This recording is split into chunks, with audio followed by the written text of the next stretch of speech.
Paz y bien. Soy el hermano Jesús María de Zunartea y aquí estoy con ustedes de nuevo siguiendo esta serie de programas seguidores de Cristo, seguidores del camino. Bueno, y hemos comenzado desde hace 2 semanas a hablar de un nuevo tema que es el encuentro y seguimiento de Cristo en la Iglesia, que quiero desarrollarlo como una forma de catequesis para adultos, una especie de catecumenado. Y vamos pues en el tema segundo, desarrollamos el tema primero la semana pasada, conocer, ver, encontrarse y seguir a Jesús, y hoy tenemos el tema segundo que es mirada a la situación personal de vida. Bueno, la garganta anda un poco carrasposa, pero pienso que no me dé mucha lata. Bien, mirada a la situación personal de vida. Importante. Todos somos conscientes de la necesidad de conocerse a sí mismo, de aceptar la realidad en que vivimos. Para eso hace falta mirarse al espejo espiritual de la evaluación, una evaluación que puede ser, pues mirando al espejo de Jesús, podemos ver cuánto nos parecemos a Él, o mirando al espejo de nuestra propia realidad. Se trata pues de identificarnos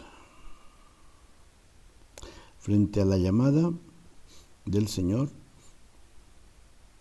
para ver qué respuesta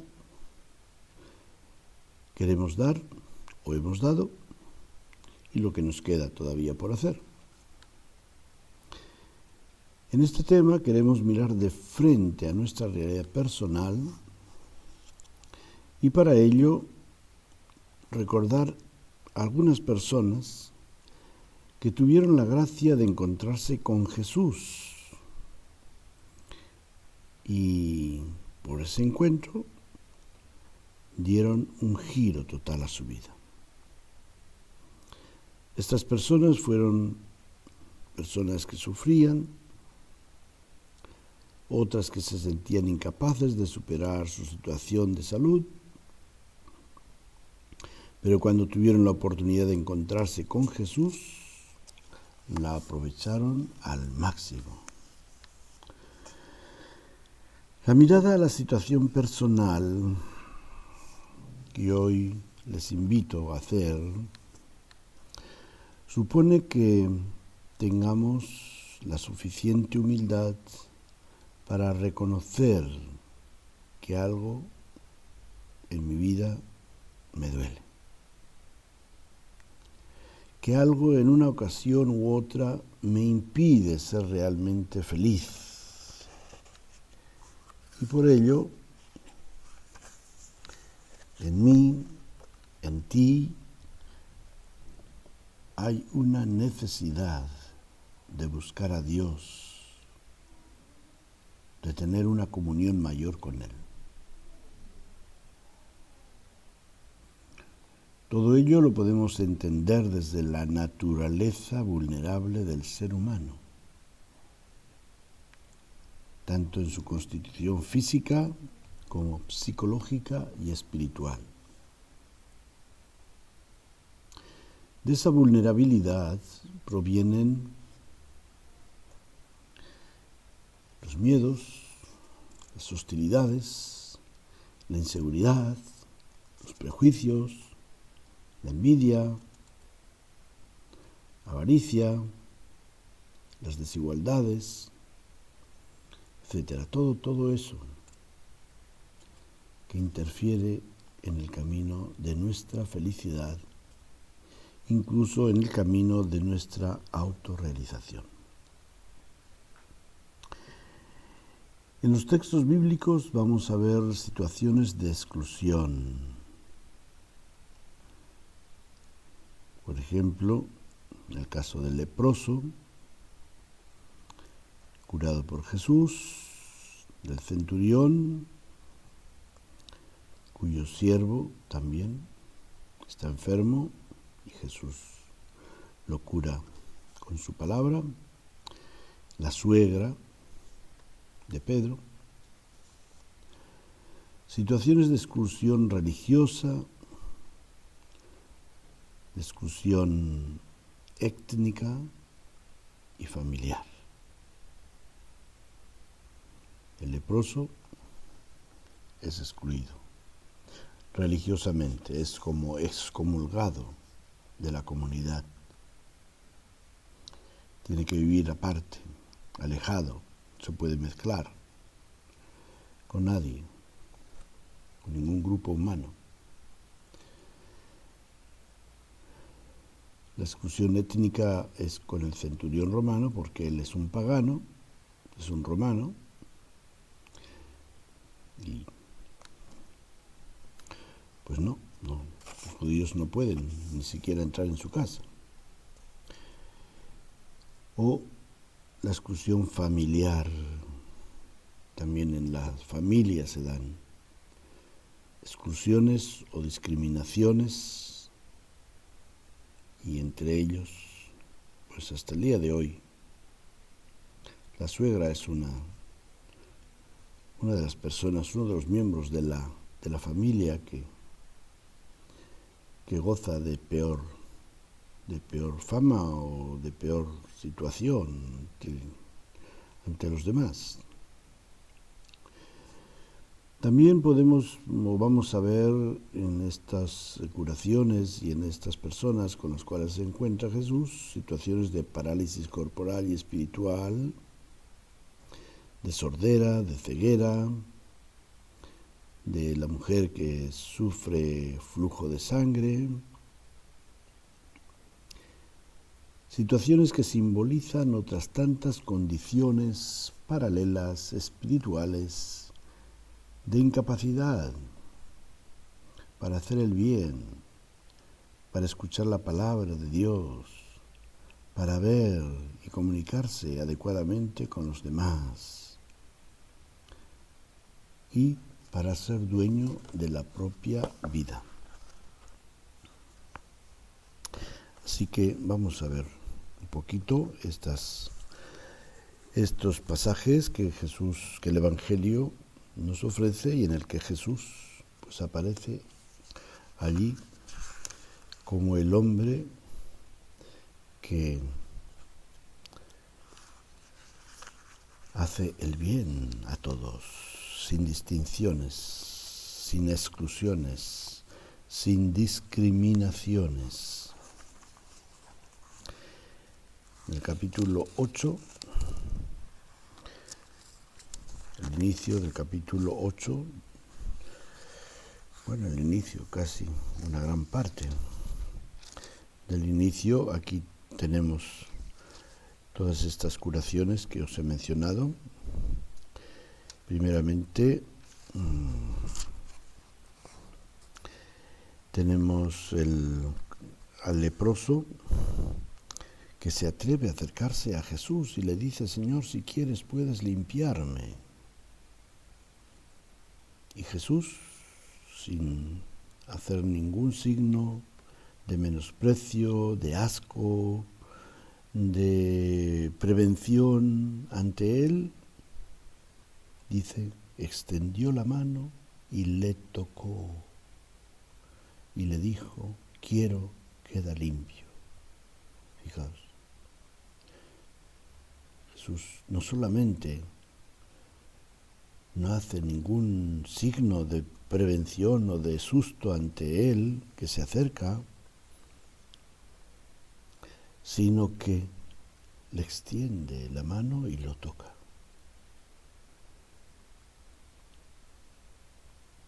Ese gesto, sin duda alguna, que para el leproso le produjo un, ¿no?, como decimos, que el cuerpo se le hiciera todo carne de gallina. La emoción tremenda que sintió ante este gesto de Jesús. Y al instante se mira y ve que su piel es otra, que está curado, que la lepra ha desaparecido de su cuerpo.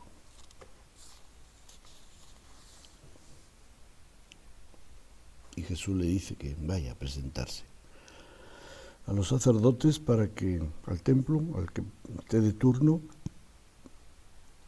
para que lleve una ofrenda como está mandado y lo readmitan a la comunidad. En el caso del centurión romano, dice que se acerca a Jesús y le dice que tiene un criado paralítico que sufre terriblemente.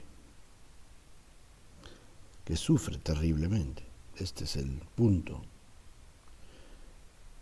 que toca el corazón de Jesús, el saber que este criado está sufriendo terriblemente, tanto que este centurión romano, que podríamos pensar que le importa pues que su criado judío sufra, pues sí. ¿Cómo se lo diría? Pues Jesús se quedó impresionado y sin más le dice: yo iré a curarlo. El centurión, en un acto de fe inesperado que le sorprende a Jesús poderosamente y que lo va a notar, le dice: no, maestro, yo no soy digno, no, Señor, no soy digno de que entres en mi casa. Di una palabra y mi criado quedará sano. Así lo hago yo, con mis subalternos. Bueno, fue un acto de fe que Jesús se admiró y se volvió a la gente que estaba por ahí con él y les dice: jamás he encontrado en Israel una fe tan grande. Entonces le dijo al centurión: vete, corre y que se haga según tu fe. Y dice el evangelista que en ese momento quedó curado, él quedó sano, el criado. Entonces Jesús no solamente dice que no ha encontrado una fe tan grande, sino que dice: ojo, dice, ojo, porque vendrán otros de fuera del pueblo de Israel, de oriente y de occidente, y se van a sentar con los patriarcas en el banquete del reino, mientras que los hijos del reino serán echados fuera. Entonces Jesucristo nos está diciendo aquí que no se valen las garantías o las ventajas ajenas, que cada uno tiene que vivir una experiencia de fe y según esa experiencia de fe Dios va a actuar en su vida.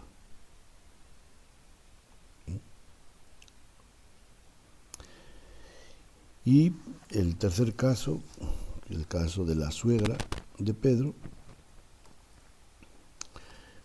pues dice que fue con Pedro a su casa. No sabemos si Pedro le dijo: mira que mi suegra está enferma, vente a visitarla. No nos lo dice. Solamente nos dice que al llegar Jesús a casa de Pedro, vio a la suegra de en cama con fiebre. Y simplemente le tomó la mano y le desapareció la fiebre.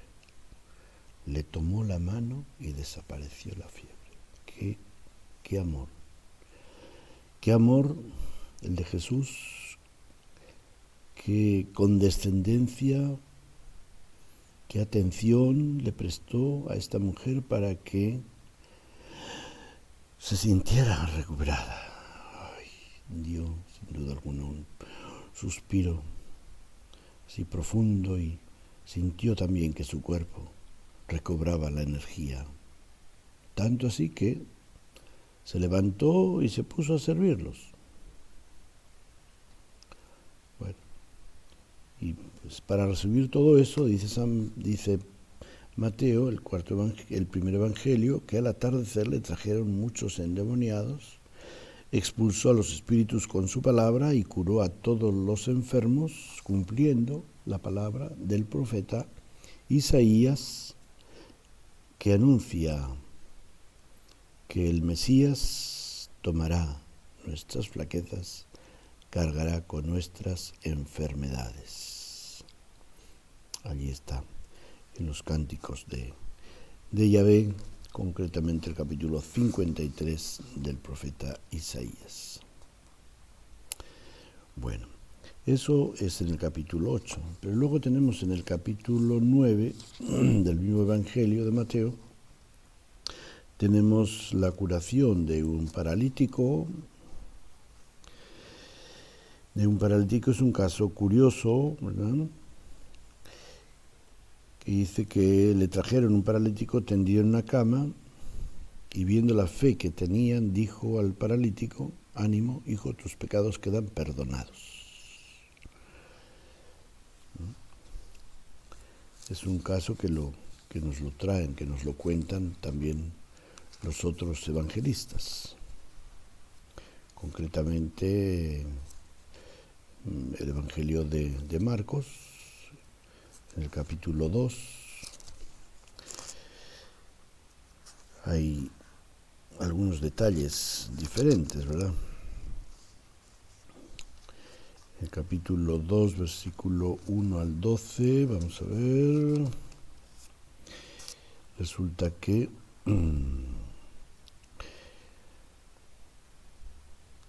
la casa estaba tan ocupada que no podían acercarse a Jesús, y entonces levantaron el techo y lo descolgaron delante de Jesús. Un caso muy curioso. Y al tenerlo delante, Jesús le dice: hijo, tus pecados te quedan perdonados. Seguramente que todos se quedaron tan sorprendidos de las palabras de Jesús. Y dice, algunos maestros de la ley comenzaron a murmurar entre ellos: está blasfemando. Y Jesús, que se da cuenta de que están murmurando, les dice: a ver, ¿por qué están pensando mal? ¿Qué es más fácil? ¿Decirle a una persona tus pecados quedan perdonados o decir levántate y anda? Qué pregunta, ¿eh? ¿Qué habríamos respondido nosotros? Pues lo mismo que estos maestros de la ley, nada, callar, porque ninguna cosa es fácil. Y entonces Jesús dice, se volvió el paralítico y le dijo: levántate, toma tu camilla y vete a tu casa. Bueno. Y luego viene a raíz de la vocación de Mateo, y después de eso la hija de un hombre importante que le traen y la mujer enferma. Bueno, no voy a leer el texto porque es un poco largo, pero pues resulta que se acerca a Jesús un personaje importante diciéndole que su hija acaba de morir. Pero si tú vienes y pones tu mano sobre ella, vivirá. Y así, y Jesús también, sin duda alguna, se queda asombrado de semejante fe. Y en el camino resulta que una mujer que sufría hemorragias se acerca a Jesús, lo toca con la seguridad de que quedará curado. Y así sucede. Y cuando Jesús llega a la casa de este personaje importante, pues les dice que salgan, que los dejen, porque la niña está dormida, no está muerta. Y así Jesucristo le dice, le toma de la mano también, la niña se levanta y ya. y la noticia se divulgó por toda aquella comarca. Bien, estos son, bueno, bien, luego tienes algunas otras curaciones de 2 ciegos, del hombre mudo, pero vamos a pasar al Evangelio de Marcos. El Evangelio de Marcos, ahora en el capítulo 3, nos narra la curación de un hombre que tenía la mano paralizada. Quiero que se den cuenta de que todos estos, como he dicho antes, así un poquito de pasada, todos estos personajes o estas curaciones son simbólicas, que no quiere decir que no se dieran, sino que son simbólicas para nosotros en el sentido de que pues son proyección de realidades espirituales que nosotros vivimos. Es decir, estas curaciones que Jesús hace tienen una proyección sobre nuestra vida porque nosotros vivimos realidades semejantes, pero sobre todo del punto de vista espiritual. Entonces,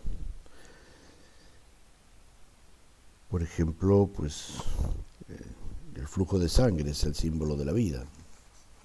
Una persona que ha perdido el sentido de la vida es como una persona que tiene hemorragia, está perdiendo la vida día con día, pero se acerca a Jesús y ilumina su vida totalmente. Una persona paralítica también, tantos paralíticos que no se pueden mover. ¿Por qué? Por el egoísmo, por los intereses personales, o quien es víctima de sus pecados, ¿no? Jesús nos sana interiormente. Cuando nos sana interiormente, ya nos da ese vigor para poder actuar, para poder caminar, para poder relacionarnos con los demás. Bueno, en este Evangelio pues decía que el caso de este hombre, de la mano paralizada, nos dice el relato que entró de nuevo en la sinagoga y había un hombre que tenía la mano atrofiada. Le estaban espiando por si le curaba en sábado y tenían así de qué curarle. Y Jesús dijo entonces al hombre de la mano atrofiada: levántate y ponte en medio. Y ahora les pregunta a la gente: bueno, ¿qué hago? ¿Lo curo o no lo curo? Es que es sábado. ¿Y qué se puede hacer el sábado? ¿Se puede hacer el bien o el mal? ¿Se puede salvar una vida o dejar que se pierda? O destruirla. Dice que ellos permanecieron callados. Permanecieron callados. Entonces, pues claro, porque la situación en la que estaban era una situación súper comprometida.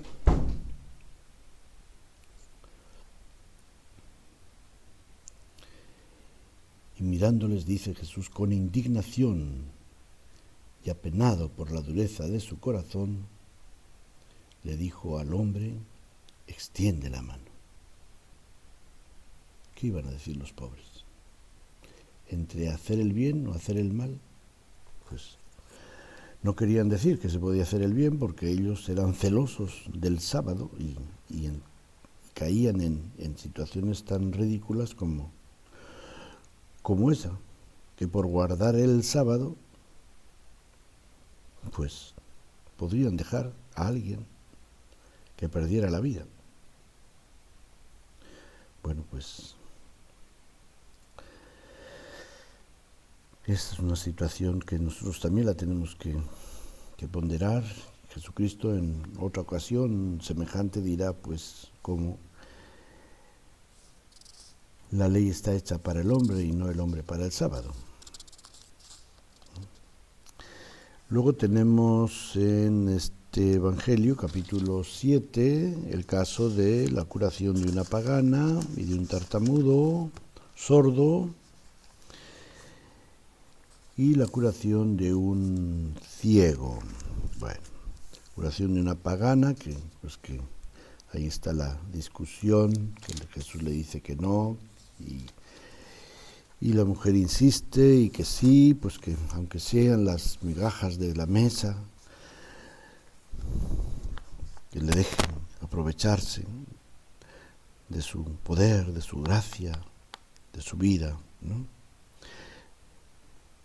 Y el tartamudo sordo, es interesante esta imagen del tartamudo sordo porque son muchos los cristianos tartamudos, sordos, que en unas ocasiones no queremos escuchar la palabra de Dios y en otras ocasiones no somos capaces de hablar claramente y exponer claramente nuestra fe. Y por fin, en el capítulo 8 tenemos la curación de un ciego. Hay unas cuantas ocasiones en las cuales aparece la curación de ciegos en la vida de Jesús, y esta es una en la que Jesucristo dice que le echó saliva en los ojos, le impuso las manos, lo sacó de la aldea, lo apartó, ¿no? Todo esto, eso es un rito en el cual la Iglesia pues ve algo de lo que hacemos cuando a una persona se bautiza y se le da la luz de Jesucristo, ¿no? A través de los ritos bautismales, pues él cada vez se va entendiendo mejor, se van viendo mejor. Jesús le dice, ¿ves algo? Y él dijo, veo a los hombres, pero los confundo con los árboles. Jesús volvió a poner las manos sobre sus ojos y entonces el ciego comenzó a ver con claridad y quedó curado. De suerte que hasta de lejos veía perfectamente todas las cosas. Cuando Jesús nos da la vida, cuando el Evangelio ilumina nuestra vida, ese es el sentido que tenía pues para la Iglesia el catecumenado, ser iluminado con la luz de Cristo, con la palabra de Dios. Entonces podemos ver todo perfectamente, entender las cosas perfectamente, porque todo cuadra, todo tiene sentido cuando lo vemos desde el prisma de Dios, desde la luz del Evangelio. Bueno, pues ahora nos toca a nosotros el identificarnos cuál es nuestra dolencia, nuestra carencia, nuestra necesidad, con cuál de estos enfermos me identificaría, qué sentimiento, dificultad o necesidad te sugiere alguno de ellos frente a Jesús.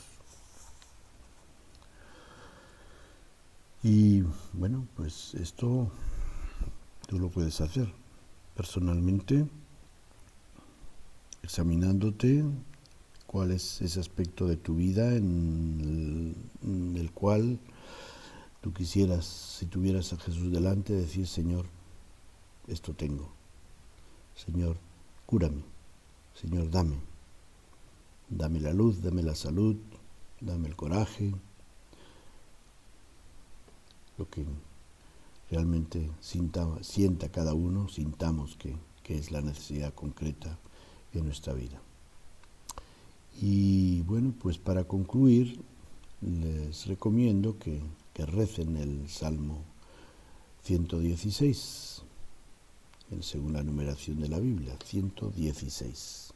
Y a través de ese salmo, pues después de hacer este análisis y esta evaluación personal, pueden expresar, les puede ayudar a expresar sus sentimientos ante Jesús, el médico de nuestras almas, que nos incorpora, es importante, a nuestra vida real, nuestra vida plena, como hijos de Dios en la Iglesia. Pues abramos nuestro corazón con confianza, no tengamos miedo a reconocer las necesidades, las dolencias, tengamos confianza, y si necesitamos coronar esto, ultimarlo con una confesión sacramental, aprovechemos la gracia que el Señor nos da, o con la Eucaristía o con una oración así profunda desde nuestro corazón. Que el Señor los bendiga, paz y bien.